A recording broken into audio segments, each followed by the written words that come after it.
Ladies and gent, the Demon Slayer Entertainment arc is finally over, and today I can finally review it. For this specific review, I am going to go through character relationships, formula, and characters themselves.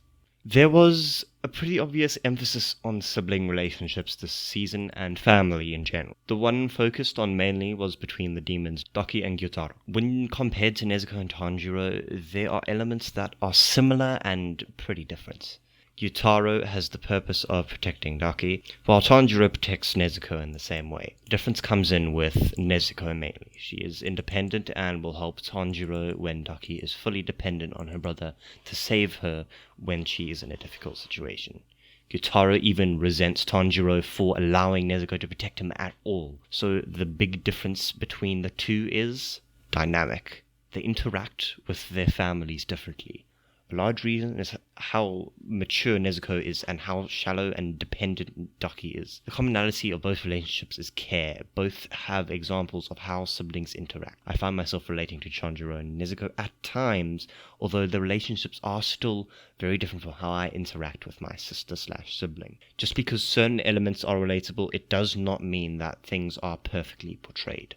The majority of arcs in Demon Slayer are spent on developing magic system and strength of the characters. So there is very little time left for developing characters individually, but at least you spend the whole time on the edge of your seat waiting to fall off because it's the third time that this fight is climaxed, and then you get to the end with a slow paced character-driven episode. The scene where Tanjiro talks to the demon he just faced, and you now feel sorry for them after hating them for the entire season or arc. Anyways, I love the seasonal formula that Demon Slayer has, and I love the way that it's employed it. The characters. The way characters developed is also, I feel, quite unique to the mainstream anime, especially compared to long-form anime like Naruto or Dragon Ball. This kind of ties in with the formula that I was talking about before. This is basically just the formula extended. The team behind the show just employs narrative tactics extremely well. They clearly know how to build tension and use it to their advantage. By ending sequences at the right times can change how you feel about a fight. The highs and the lows of the fight from the arc were used beautifully, leaving me actually questioning if the characters were in fact dead, and their explanations of why they survived further add to the magic system and more levels of complexity to the characters themselves. Now, just because a show has flashy battles and a good use of writing, not everything is in fact perfect. There still hasn't been that much revealed about Inoskue and Zenitsu.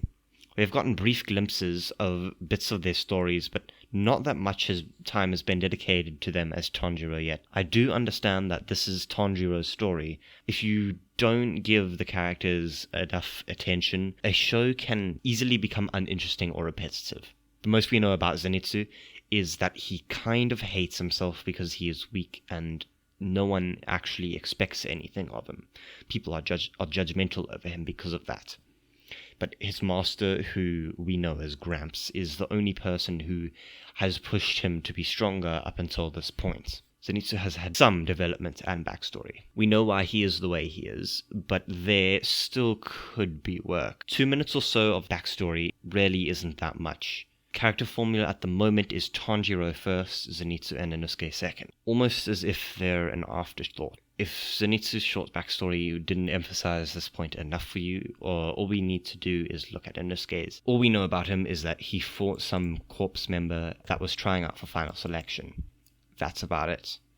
Now, the possibility of a full backstory being added is possible for both characters, as there has only been 2 seasons, 3 if you count the Mugen Train arc as a season, which was about Rengoku anyways, so I guess there is kind of a pass on that for now. So I really hope that they do manage to develop the rest of the cast a lot more. We know tons about Tanjiro, but Zenitsu and Inoskue, they just need a little bit more work, and I will be pretty much entirely happy with the series.